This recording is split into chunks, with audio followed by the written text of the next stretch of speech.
Les années passent, mais il me manque toujours autant. Nous étions très proches, Mike et moi. 46 ans après le décès de son frère, Zvi Brandt souffre toujours de sa disparition.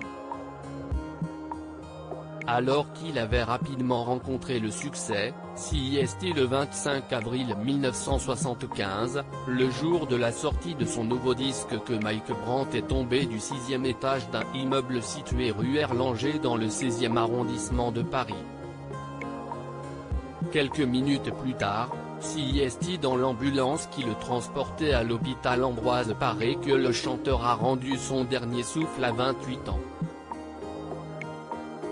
Interrogé par Le Point sur la mort de son frère, Zvi Brandt a confié « Toute ma vie, on m'a demandé si Mike avait été assassiné ou s'il s'était donné la mort. Je pense sincèrement qu'il s'est suicidé. Personne ne sait réellement ce qui s'est passé dans l'appartement où Mike était la nuit de sa mort. Mais ce que je peux dire, CIST, qu'un mois après sa disparition nous sommes allés à Paris rencontrer Janine, l'amie chez qui il était cette dernière nuit. Se rappelant du moindre détail de ce terrible jour, le frère de Mike Brandt a ajouté, elle nous a expliqué que Mike dormait profondément. Elle était dans la salle de bain lorsqu'elle a entendu le téléphone sonner et Mike décrocher. Quand elle est revenue dans la chambre, il n'était plus là. Elle s'est précipitée sur le balcon et a vu qu'il s'était défenestré. Son geste était-il lié à l'appel reçu? À sa dépression? Personne n'a compris, d'autant que ce jour-là sortait son nouveau titre Dis-lui, et que, 2 jours auparavant, ils étaient convenus avec Jean Renard de signer un nouveau contrat. L'annonce de la mort de Mike Brandt à leur mère, alors que le chanteur avait tenté de se suicider en novembre 1974, CIST avec émotion que le frère de la star s'est remémoré le jour où il a annoncé à leur mère sa mort. On dormait profondément quand un très bon ami de Mike a sonné à la porte.